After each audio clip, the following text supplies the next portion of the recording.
गीता महात्म्य अध्याय 2। भगवान विष्णु कहते हैं, हे लक्ष्मी, हे प्रिय, अब दूसरे अध्याय के महात्म्य मैं आपको बताता हूँ।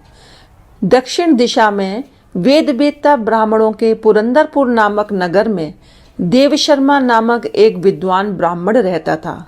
वह अतिथियों की सेवा करने वाला, स्वाध्यायशील, वेद शास्त्रों का विशेषज्ञ, यज्ञों का अनुष्ठान करने वाला और तपस्वियों के सदा ही प्रिय था।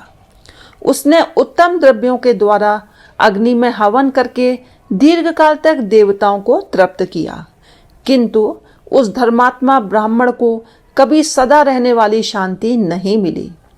वे परम कल्याणमय तत्व का ज्ञान प्राप्त करने की इच्छा से प्रतिदिन प्रचुर सामग्रियों के द्वारा सत्य संकल्प वाले तपस्वियों की सेवा करने लगे। एक दिन इस प्रकार शुभ आचरण करते हुए उसके समक्ष एक त्यागी संत प्रकट हुए। वे पूर्ण अनुभवी, शांत चित्त थे। निरंतर परमात्मा के चिंतन में संलग्न होकर वे सदा आनंद विभोर रहते थे।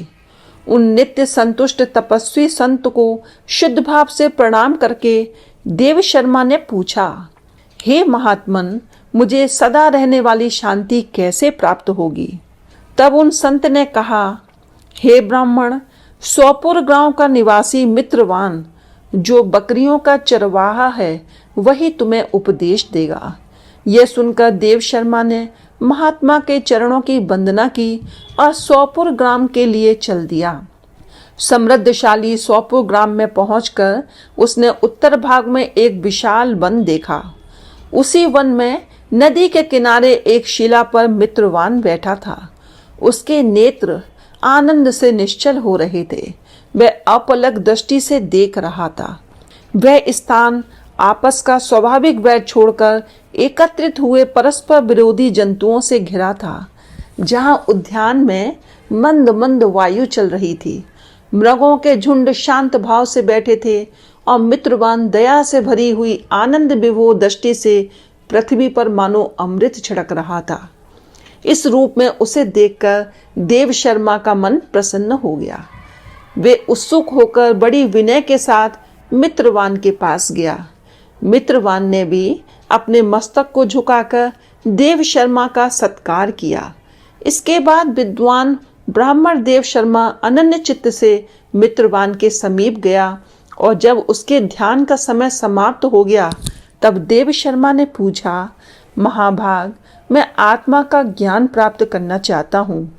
मेरे इस मनोरथ की पूर्ति के लिए मुझे किसी उपाय का उपदेश दीजिए जिसके द्वारा परम सिद्धि की प्राप्ति हो सके।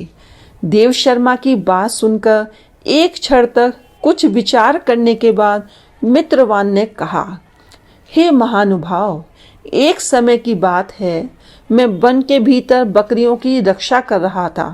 इतने में ही एक भयंकर वाघ पर मेरी दृष्टि पड़ी जो मानो सबको खा लेना चाहता था। मैं मृत्यु से डरता था, इसलिए बाघ को आते देख बकरियों के झुंड को आगे करके वहां से भाग चला, किंतु एक बकरी तुरंत ही सारा भय छोड़कर नदी के किनारे उस बाघ के पास चली गई। फिर तो बाघ भी द्वेष छोड़कर चुपचाप खड़ा हो गया।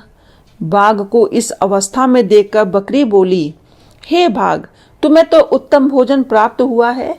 मेरे शरीर से मांस निकालकर प्रेम पूर्वक खाओ ना। तुम इतनी देर से क्यों खड़े हो?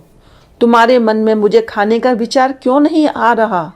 बाघ बोला, बकरी, इस स्थान पर आते ही मेरे मन से द्वेष का भाव निकल गया। भूख प्यास भी मिट गई, इसलिए पास आने पर भी अब मैं तुझे नहीं खाना चाहता। तब बकरी बोली, न जाने मैं कैसे निर्भय होकर आ गई हूँ। यदि तुम जानते हो तो इसका कारण मुझे बता सकते हो। बाघ ने कहा, मैं भी नहीं जानता। वही सामने एक वृक्ष की शाखा पर एक बंदर था। चलो सामने उस वृक्ष पर बैठे बंदर से पूछते हैं। ऐसा निश्चय करके वे दोनों वहां से चल दिए। उन दोनों के स्वभाव में ये विचित्र परिवर्तन देखकर मैं बहुत विस्मित हुआ। इतने में उन्होंने उस बंदर से प्रश्न किया। उनके पूछने पर वानर राज ने कहा, श्रीमान सुनो, इस विषय में मैं तुम्हें प्राचीन कथा सुनाता हूँ। ये सामने वन के भीतर जो बहुत बड़ा मंदिर है उसकी ओर देखो। इसमें ब्रह्मा जी का स्थापित किया हुआ एक शिवलिंग है। पूर्व काल में यहाँ सुकर्मा नामक एक बुद्धिमान ब्राह्मण रहते थे जो तपस्या में संलग्न होकर इस मंदिर में उपासना करते थे। वे वन में से फूलों का संग्रह करके लाते और नदी के जल से पूजनीय भगवान शंकर को स्नान कराकर उन्हीं से उसकी पूजा किया करते थे।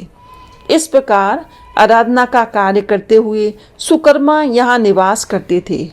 बहुत समय के बाद उनके समीप किसी अतिथि महात्मा का आगमन हुआ। भोजन के लिए फल लाकर अतिथि महात्मा को अर्पण करने के बाद सुकर्मा ने कहा, महात्मा, मैं केवल तत्व ज्ञान की इच्छा से भगवान शिव की आराधना करता हूँ। आज इस आराधना का फल मुझे प्राप्त हो गया, क्योंकि इस समय आप जैसे महापुरुष ने मुझ पर अनुग्रह किया है। सुकर्मा के ये मधुर वचन सुनकर तपस्या के धनी महात्मा अतिथि को बड़ी प्रसन्नता हुई। उन्होंने एक शिलाखंड पर गीता का दूसरा अध्याय लिख दिया और सुकर्मा को उसके पाठ और अभ्यास के लिए आज्ञा देते हुए महात्मा ने कहा, हे ब्राह्मण, इससे तुम्हारा आत्मज्ञान संबंधी मनोरथ अपने आप सफल हो जाएगा। यह कहकर वे बुद्धिमान तपस्वी महात्मा सुकर्मा के सामने ही उनके देखते देखते अंतर्ध्यान हो गए। सुकर्मा विस्मित होकर उनके आदेश के अनुसार निरंतर गीता के द्वितीय अध्याय का अभ्यास करने लगे। तदंतर दीर्घकाल के पश्चात अंतःकरण शुद्ध होकर उन्हें आत्मज्ञान की प्राप्ति हुई।